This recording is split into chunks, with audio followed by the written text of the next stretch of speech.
गदर में सनी देओल ने पाकिस्तान में जो हैंडपंप उखाड़ा था उसे पाकिस्तान आज तक ढूंढ रहा है और इस बार सनी पाजी हैंडपंप उखाड़ते नहीं हैं, बस उसे देखते हैं और पाकिस्तानी दुश्मनों के पसीने छूट जाते हैं। तो दोस्तों, गदर एक इमोशन है और गदर 2 देखते हुए ये बात अच्छे से महसूस होती है। और जब तारा सिंह पाकिस्तान में दुश्मनों का बैंड बजाता है और हिंदुस्तान जिंदाबाद के नारे लगाता है तो पूरा थिएटर तालियों से गूंज उठता है। तो दोस्तों, आज हम एक्सप्लेन करने वाले हैं गदर 2 मूवी को, तो वीडियो को शुरू करते हैं। और अगर वीडियो अच्छा लगे तो वीडियो को लाइक जरूर कीजिएगा और इसी तरह की वीडियोस पाने के लिए आप हमारे इस चैनल को सब्सक्राइब कीजिएगा ताकि आपको इसी तरह के लेटेस्ट और फ्रेश कंटेंट मिलते रहे। तो सबसे पहले तो मैं आपको गदर फिल्म का एक छोटा सा रिकैप बता देता हूँ। हाँ, आपने वो फिल्म जरूर देखी है, लेकिन यहाँ पर पुरानी यादें ताजा करना जरूरी है। तो फिल्म गदर बंटवारे के दौर की कहानी थी। फिल्म का गुणसूत्र ये था कि बंटवारे के दंगा फसाद में अपने परिवार से बिछड़ी एक मुस्लिम लड़की सकीना हमलावरों का शिकार होने ही वाली होती है कि तभी एक ट्रक ड्राइवर तारा सिंह उसे आकर बचा लेता है और वहीं पर उसकी मांग भरकर उसे पत्नी भी बना लेता है। दोनों का एक प्यारा सा बेटा भी होता है जिसका नाम जीते होता है। तारा सिंह अपनी पत्नी को पाकिस्तान से वापस लाने की जद्दोजहद करता है और वहीं तारा सिंह अपने प्रेम की ताकत के रूप में सामने दिखता है। लेकिन इस बार कहानी 1971 के भारत पाकिस्तान युद्ध से ठीक पहले की है। सकीना के पिता अशरफ अली को तारा सिंह की मदद करने के आरोप में फांसी दी जा चुकी है और ये बात सकीना को भी मालूम है। और इस फांसी के पीछे सबसे बड़ा हाथ था हामिद इकबाल का, जो कि अब पाकिस्तान का जनरल बन चुका है और वो हिंदुस्तान से बहुत ज्यादा नफरत करता है और उससे कहीं ज्यादा तारा सिंह से। जिसके बाद सीन पठानकोट में शिफ्ट होता है, जहां पर कि हम सन्नी पाजी मतलब कि तारा सिंह को देख पाते हैं। तारा सिंह अब अपने ट्रकों से आर्मी के कुछ सामानों को ले जाने लाने का काम करता है। इसी बीच तारा सिंह को कर्नल रावत बुलाते हैं और वो तारा सिंह से कहते हैं कि इस बार जंग के आसार नजर आ रहे हैं। उन्हें ऐसा लग रहा है कि इस बार जंग होकर ही रहेगी और इसलिए वो पहले से तैयार रहना चाहते हैं। इसलिए वो तारा सिंह से गुजारिश करते हैं कि उन्हें बहुत सारे ट्रकों की जरूरत पड़ सकती है। तब तारा सिंह उनसे कहता है कि वो हिंदुस्तान के लिए हमेशा तैयार रहेगा। अब अगले सीन में हम तारा सिंह के घर के सीन को दिखाया जाता है, जहाँ पर कि हम तारा सिंह की पूरी फैमिली को देख पाते हैं, जहाँ पर कि उसकी पत्नी सकीना और उसका बेटा जीते है। जीते का पढ़ाई में मन बिल्कुल भी नहीं लगता है, उसे तो एक एक्टर बनना है। लेकिन तारा सिंह ये नहीं चाहते हैं कि उसका बेटा एक्टर बने, बल्कि वो तो चाहते हैं कि उसका बेटा पढ़ाई करके अफसर बने। यहाँ पर जीते एक बाइक की भी डिमांड करता है, लेकिन तारा सिंह उससे साफ मना कर देते हैं, जिस बात से जीते नाराज हो जाता है और उनसे बात नहीं करता है, जिस वजह से तारा सिंह को बहुत ज्यादा बुरा लगता है। तो वो एक दिन उसके जन्मदिन पर उसे एक बाइक गिफ्ट कर देता है, जो देखकर जीते को बहुत ज्यादा अच्छा लगा था। अब कुछ दिनों के बाद तारा सिंह फिर से जीते को समझाता है। वो उसे कहते हैं कि मैं नहीं चाहता कि तू भी मेरी तरह ड्राइवर बने। तारा सिंह और सकीना अपने बेटे जीते को बहुत ज्यादा चाहते हैं, उसकी हर एक मनोकामना को वो पूरी भी करते हैं। वो बात कर ही रहे थे कि तभी कर्नल रावत का तारा सिंह के पास कॉल आता है। कर्नल रावत तारा सिंह को बताते हैं कि दुश्मनों ने हमारे ऊपर हमला कर दिया है और वो बहुत ही तेजी से आगे भी बढ़ रहे हैं और आगे जो हमारे सोल्जर्स हैं उनके पास असला बारूद खत्म होने वाले हैं। तो तुम्हें ट्रकों के द्वारा असला बारूद को उन सोल्जरों तक पहुंचाना है। लेकिन अभी भी एक सोल्जर को तारा सिंह के ऊपर डाउट था कि आखिर तारा सिंह ये काम कर पाएगा या फिर नहीं। तब तारा सिंह उससे कहते हैं कि दुश्मन से पूछना कि आखिर तारा सिंह कौन है। तब तारा सिंह अपने साथियों के साथ मिलकर ट्रक के द्वारा सोल्जरों तक असला बारूद पहुँचाने लगता है। लेकिन यहाँ पर दुश्मन उन ट्रकों को रोकने की कोशिश भी करते हैं, जिस वजह से कई सारे ट्रक जो है वो सोल्जरों तक नहीं पहुंच पाते। लेकिन तारा सिंह का ट्रक जो है वो सोल्जर तक पहुंच जाता है। वो उन्हें असला बारूद डिलीवर करता है और साथ ही इस जंग में हिस्सा भी लेता है। तारा सिंह देखता है कि दुश्मन हमारे सोल्जरों के ऊपर पूरी तरह से हावी है। तब तारा सिंह उन दुश्मनों के ऊपर भूखे शेर की तरह टूट पड़ता है और उन सभी लोगों को बेरहमी से मार देता है और इस तरह से हमारे सोल्जर्स आगे बढ़ने लगते हैं। लेकिन दरअसल में ये पाकिस्तान की चाल थी। जैसे ही हमारे सोल्जर्स आगे बढ़ते हैं तो वो हमारे ऊपर एक जोरदार हमला करते हैं, जिस वजह से ढेर सारे सैनिक मारे जाते हैं और जो तारा सिंह के साथ साथी गए थे उनमें से भी बहुत सारे लोग मारे जाते हैं। जिसके बाद मालूम चलता है कि इस हमले के दौरान तारा सिंह के साथ उसके कई साथियों को बंधक बना लिया गया है। बहुत दिनों तक जांच पड़ताल के बाद भी ये मालूम नहीं चल रहा था कि आखिर तारा सिंह और उसके साथी कहां पर है।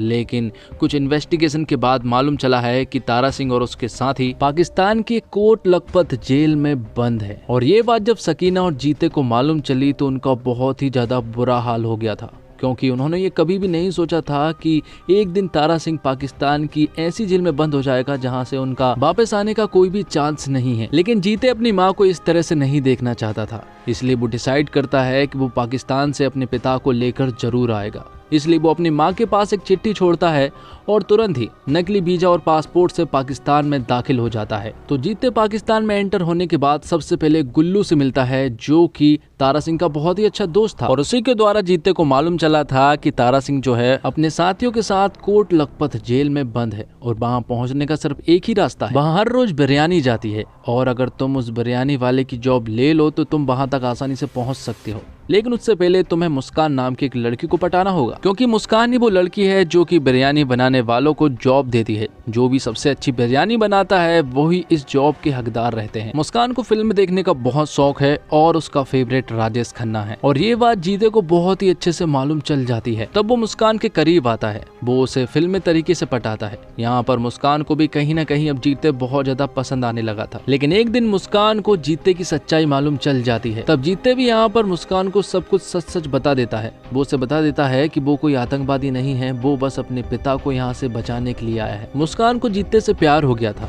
तब यहाँ पर मुस्कान भी जीते का साथ देती है। कुछ दिनों के बाद ईद थी और सभी कैदियों को बाहर लाकर सिमैया खिलाई जा रही थी। हमीद इकबाल सभी कैदियों को बाहर लाता है, लेकिन यहाँ पर इन कैदियों में तारा सिंह नहीं था। ये देखकर जीते को बहुत अजीब लगा। तभी उसे मालूम चला कि एक कैदी जो है वो अंडा जेल में है, क्योंकि वो बहुत उत्पात मचा रहा था। तब यहाँ पर जीते किसी तरह से उस जेल में पहुंच तो जाता है, लेकिन जीते को वहां जाकर मालूम चलता है कि उस जेल में तारा सिंह नहीं बल्कि कोई और है। लेकिन इसी चक्कर में जीते उन लोगों के हाथ पकड़ा जाता है। वैसे तो कई दिनों से एक ISI के लोगों की नजर जो है वो जीते पर थी, लेकिन इस बार हमीद इकबाल ने जीते को पकड़ लिया था। हमीद इकबाल यहाँ पर जीते को बुरी तरह से मारता है और उससे कहता है कि अब तू यहाँ पर मरेगा और तेरा बाप भी मरेगा। हमीद इकबाल जीते को बता देता है कि तेरा बाप तो यहाँ पर नहीं है, लेकिन तेरे यहाँ पर होने के कारण उसे तो यहाँ पर आना ही होगा। तब जीते उससे कहता है कि ये दुआ करना कि मेरा बाप यहाँ पर ना आए, क्योंकि अगर वो यहाँ पर आ गया ना और उसने मुझे इस हालत में देख लिया तो वो तेरे इतने चीथड़े करेगा कि पूरा पाकिस्तान नहीं गिन पाएगा। जिसके बाद सीन शिफ्ट होता है पठानकोट में, जहाँ पर की सकीना जो है वो तारा सिंह की तरफ दौड़ रही थी।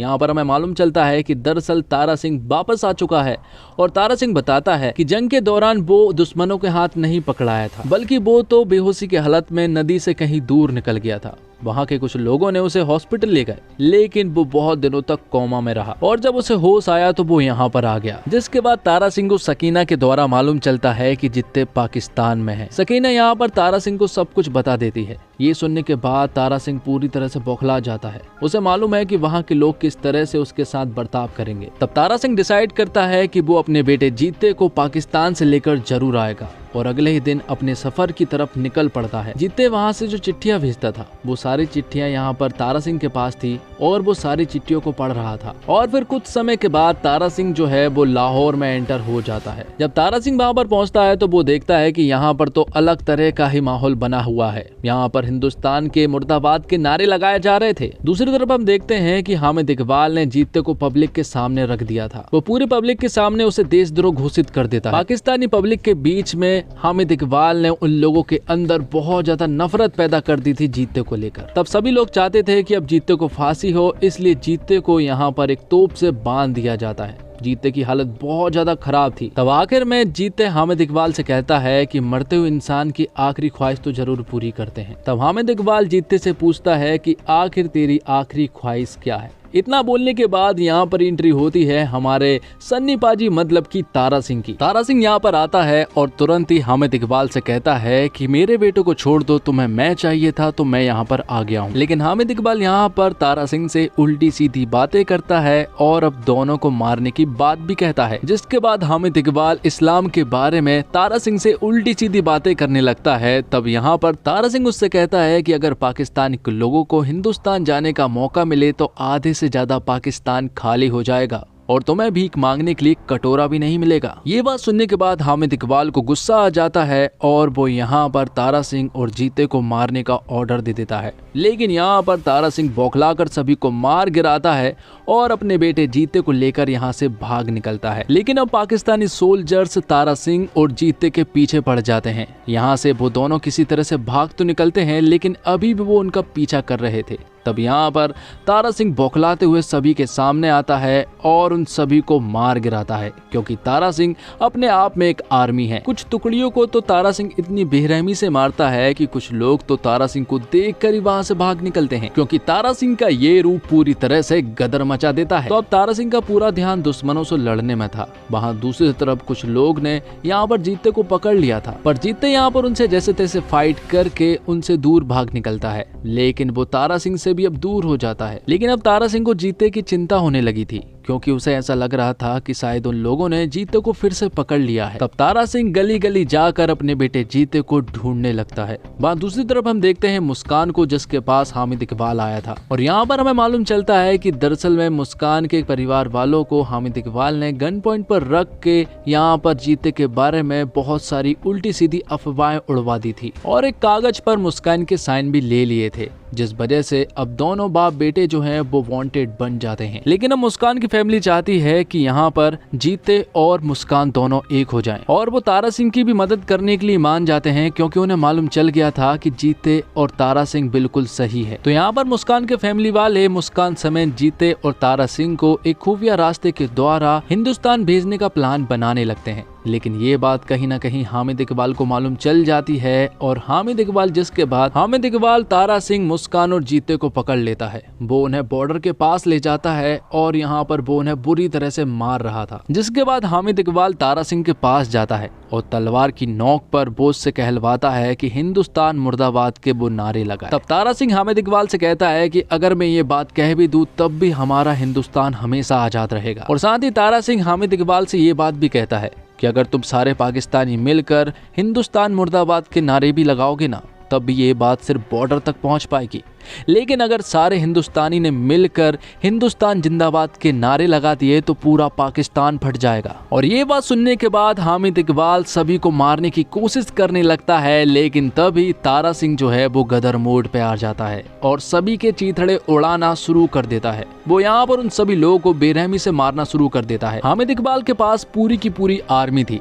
लेकिन हमारे पास तारा सिंह था जो कि किसी आर्मी से कम नहीं था। तारा सिंह के साथ जो साथी थे वो भी यहाँ पर बंधक थे। तो तारा सिंह उन्हें उनके चंगुल से छुड़ाता है और एक तोप के द्वारा वो बॉर्डर की तरफ बढ़ने लगते हैं। लेकिन यहाँ पर हामिद इकबाल की बहुत सारी तोपें थी जिनका सामना तारा सिंह की एक लौती तोप को सामना करना था। लेकिन यहाँ पर वो बहुत ही बहादुरी से लड़ते हैं, जिसमें कि तारा सिंह का बेटा जीते और उसके साथी भी उसका साथ देते हैं, और यहाँ पर वो हामिद इकबाल के ढेर सारे लोगों को मजा चखा देते हैं। ये एक रनिंग फाइट थी जिसमें कि तोप आगे बढ़ रही थी और वो सभी लोग बॉर्डर की तरफ जा रहे थे। जैसे जैसे आगे बढ़ते जाते हैं, आगे चल के हामिद इकबाल उन सभी लोगों को पकड़ लेता है, लेकिन उसे इस बात का एहसास होता है कि वो तो इंडिया में पहुंच चुके हैं। तो अब हामिद इकबाल तारा सिंह और उसके साथियों का कुछ भी नहीं कर सकता था, क्योंकि यहाँ पर कर्नल रावत पहले से ही उनका इंतजार कर रहे थे अपनी पूरी की पूरी फौज के साथ। यहाँ पर कर्नल रावत जो है वो हामिद इकबाल से कहता है कि मुझे तुमसे कोई लेना देना नहीं है, तुमसे तो हमारा तारा सिंह ही बात करेगा। तारा सिंह यहाँ पर हामिद इकबाल को बहुत देर तक भगवत गीता और कुरान का ज्ञान देता है। वो उसे एक चुनने के लिए कहता है और यहाँ पर हामिद इकबाल गीता को चुनता है। तब तारा सिंह बौखलाते हुए हामिद इकबाल से कहता है कि तू दोनों को चुन सकता था और इसी बात का फर्क है कि तू कभी नहीं सुधर सकता। लेकिन तारा सिंह यहाँ पर हामिद इकबाल को जिंदा छोड़कर यहाँ से जाने लगता है, लेकिन हामिद इकबाल अभी भी बाज नहीं आने वाला था। वो पीछे से तारा सिंह को मारने की कोशिश करता है, लेकिन उससे मारने से पहले कर्नल रावत के सारे फौजी हामिद इकबाल को मार गिराते हैं और आखिर में पाकिस्तानी सोल्जर भी हामिद इकबाल को गोली मारते हैं, क्योंकि उन्हें भी समझ आ गया था कि हामिद इकबाल बहुत ही गलत आदमी है। तो दोस्तों, सीक्वल फिल्मों का हिंदी सिनेमा में क्रेज बने रहना न सिर्फ फिल्म का कारोबार के लिए शुभ संकेत है, बल्कि इस बात का भी प्रमाण है कि बड़े पर्दे का तस्लीम अपने अलग अंदाज में ही दर्शकों पर असर करता है। इस शुक्रवार रिलीज हुई दोनों फिल्में सीक्वल ही हैं। ओ माय गॉड 2 हालांकि 11 साल पहले रिलीज हुई फिल्म ओ माय गॉड की कहानी से बिल्कुल अलग है, वहीं गदर 2 उसी कहानी को आगे बढ़ाती है जो दर्शकों ने 22 साल पहले गदर में देखी थी। सीक्वल फिल्मों के साथ एक बात और है, और वह है फिल्म से दर्शकों को बनने वाली अपेक्षाएं। निर्देशक अनिल शर्मा की फिल्म गदर ने जो इतिहास बॉक्स ऑफिस पर रचा, उसे दोहराने की उम्मीद इस बार भी इसे बनाने वाली कंपनी जी स्टूडियोज और उसे निर्देशित करने वाले अनिल शर्मा दोनों की ही है। और फिल्म गदर और गदर 2 दोनों का गुणसूत्र एक ही है, पिछली बार पाकिस्तान से सकीना हिंदुस्तान आई थी, इस बार चुनौती मुस्कान को लाने की है। मुस्कान ही जीते की पाकिस्तान में मदद करती है और उससे मोहब्बत भी, यानी कि गदर के बीच एक प्रेम कथा भी चलती रहती है। अनिल शर्मा ने ये प्रेम कथा आगे भी जारी रहने का संकेत फिल्म गदर 2 में दिया है। जीते अब फौज में भर्ती हो चुका है, लहजा बहुत संभव है कि अगली बार ये प्रेम कथा कारगिल युद्ध के आसपास बुनी जाए। मूल फिल्म की कहानी लिखने वाले शक्तिमान ने सीक्वल के दबाव में रहते हुए गदर 2 की कहानी भी देश प्रेम, पाकिस्तान विरोध, हिंदू मुस्लिम भाईचारा और 2 पीढ़ियों की आपसी प्रेम पर केंद्रित रखी है। ओ माय गॉड की तरह कहानी की धुरी यह भी पिता और पुत्र का प्रेम ही है। और जीते जब फिल्म में एक जगह कहता है कि जिसके ऊपर पिता का साया है उसे फिक्र करने की क्या जरूरत, तो बस ये सुनकर तो आंखें नम सी हो जाती है। और फिल्म के क्लाइमैक्स में वह दृश्य भी है जब लाहौर की गलियों में तलवार लहराती भीड़ तारा सिंह को घेर लेती है और सामने हरे रंग का हैंडपंप नजर आता है। फिल्म गदर में हैंडपंप उखाड़ने वाले सीन की ऐसी तासीर रही है कि इसके बाद जो होता है वह अनिल शर्मा के निर्देशक की होशियारी की झलक बन जाता है। अनिल शर्मा ने फिल्म गदर के बाद 6 फिल्में की और निर्देशक भी की है। अमिताभ बच्चन से लेकर प्रियंका चोपड़ा तक को निर्देशित किया, लेकिन लोगों को पसंद आई तो अपने, जिसमें देओल परिवार एक साथ कैमरे के सामने आया। अनिल शर्मा और सनी देओल एक दूसरे के जिस तरह गदर 2 में फिर एक बार पूरक बने हैं, वही इस फिल्म की जान है। सनी देओल का हथौड़ा वाला दृश्य फिल्म देखने पहुंचे उनके प्रशंसकों का रिएक्शन बहुत ही लाजवाब था। वो मेरा भी फेवरेट सीन में से एक है। और बीते 22 साल में फिल्म गदर के 2 चर्चित कलाकार अमरीश पुरी और विवेक शौक इस दुनिया को छोड़कर चले गए हैं और फिल्म इन दोनों के अभिनय को श्रद्धांजलि भी देती है। खास तौर पर अमरीश पुरी की जगह इस बार फिल्म के विलन बने हैं मनीष बाधवा के सामने फिल्म के बाकी कलाकारों से ज्यादा चुनौती रही। सिगार सुलगाते, चेहरे पर खतरनाक भाव लाते और बात बात पर कत्ले आम को तैयार रहने वाले जनरल हमीद इकबाल के किरदार में मनीष ने फिल्म को कहीं भी असंतुलित नहीं होने दिया। आमतौर पर सनी देओल के रौद्र रूप के आगे उनकी फिल्मों के विलन अशरफ अली से आगे कम ही जा पाए, लेकिन मनीष बाधवा को अगर अच्छे किरदार मिले तो वह यहाँ से हिंदी सिनेमा के एक बाकी खलनायक की नई कहानी लिख सकते हैं। और लक्ष्मीकांत प्यारेलाल बाले प्यारेलाल शर्मा के भतीजे संगीतकार मिथुन ने पुराने गानों को नया रूप देने का अच्छा काम तो किया ही है, साथ ही सैयद कादरी के लिखे दिल झूम और खैरियत गानों में भी अपने हुनर का कमाल दिखाया है। फिल्म गदर 2 के लिए बॉक्स ऑफिस पर चुनौती काफी तगड़ी है। फिल्म की तकनीकी टीम, खास तौर से इसकी सिनेमेटोग्राफी और उसका संपादन गदर के जमाने का ही है। एक्शन दृश्यों में भी कोई खास नवीनता दिखाने में टीनू वर्मा मदद नहीं कर पाए हैं। फिल्म को गदर की सीक्वल का भार उठाने के साथ साथ अपने साथ रिलीज हुई ओ माय गॉड 2 की सामसिक कहानी से भी मुकाबला करना है। उम्मीद बस यही की जा सकती है कि जैसे गदर और लगान एक ही दिन रिलीज होकर सुपरहिट फिल्में बनी, वैसे ही कुछ इतिहास इस बार भी गदर और ओ माय गॉड 2 दोहरा सके। और फिल्म की शुरुआत नाना पाटेकर की आवाज और पिछली फिल्म की चुनिंदा फुटेज के साथ दर्शकों को गदर की याद दिलाने से होती है। हालांकि फिल्म का फर्स्ट हाफ थोड़ा स्लो और जबरदस्ती खींचा हुआ लगता है। इसकी लंबाई को थोड़ा कम किया जा सकता था, लेकिन इंटरवल से पहले कहानी में जबरदस्त ट्विस्ट आता है और सेकेंड हाफ में कहानी तेजी से आगे बढ़ती है। इंटरवल के बाद सनी देओल बेहतरीन एक्शन सीन्स के साथ फुल फॉर्म में नजर आते हैं। वहीं फिल्म का क्लाइमैक्स भी जोरदार है। डायरेक्टर अनिल शर्मा ने गदर 2 में खूबसूरती से गदर की यादों को पिरोया है, जिनसे दर्शक इमोशनली कनेक्ट कर पाते हैं। उन्होंने फिल्म में एक्शन, इमोशन व देशभक्ति का परफेक्ट तड़का लगाया है। हो सकता है कि कई जगह आपको फिल्म में कुछ मारधाड़ वाले सीन का लॉजिक समझ ना आए, लेकिन दर्शकों की सीटियां और तालियां आपको ज्यादा सोचने का मौका नहीं देंगी। और सनी देओल एक बार फिर से तारा सिंह के रोल में जोरदार लगे हैं। सकीना के रोल में अमीषा पटेल ने भी अच्छी एक्टिंग की है। वही मेजर जनरल हमीद इकबाल के रोल में मनीष बाधवा जोरदार लगे हैं। हालांकि एक्टिंग के मामले में अभी उत्कर्ष और सिमरन दोनों को और मेहनत की जरूरत है। पिछली गदर के दोनों गाने उड़जा काले कावा और मैं निकला गड्डी लेके नई फिल्में भी हिट हैं। और सेकंड हाफ को देखकर लगता है कि हाँ, गदर देखने आए हैं। तारा सिंह और जीते पाकिस्तानी फौज और हामिद इकबाल से जिस तरह खुद को बचाते हैं और जैसे उनका सामना करते हैं, उसे देखते हुए आपका दिल खुश हो जाता है। फिल्म का सेकंड हाफ एक्शन और एडवेंचर से भरा हुआ है। तारा सिंह ने पिछली फिल्म में हैंडपंप उखाड़ा था, लेकिन इस फिल्म में तो वो नेक्स्ट लेवल पर चले गए हैं। एक से बढ़कर एक दमदार सीन सेकंड हाफ में है। उत्कर्ष शर्मा ने भी बहुत ही बढ़िया तरीके से सनी देओल का साथ दिया है। परफॉर्मेंस की बात करें तो सनी देओल को तारा सिंह के किरदार में देखना काफी रिफ्रेशिंग है। उनका वही दमदार अंदाज आपको बड़े पर्दे पर देखने को मिलेगा। उनकी डायलॉग डिलीवरी, अमीषा पटेल संग रोमांस और उत्कर्ष शर्मा के साथ मस्ती भरे एक्शन और इमोशनल सीन काफी बढ़िया है। उत्कर्ष शर्मा का काम काफी बढ़िया है और फिल्म के दूसरे हिस्से में तो उन्होंने कमाल ही कर दिया है। अमीषा पटेल ने अपने रोल को ठीक ठाक निभाया है। उनके अलावा सिमरत और रंधावा ने भी अच्छा काम किया है। फिल्म के विलेन मनीष बादवा ने अपना काम अच्छे से किया है।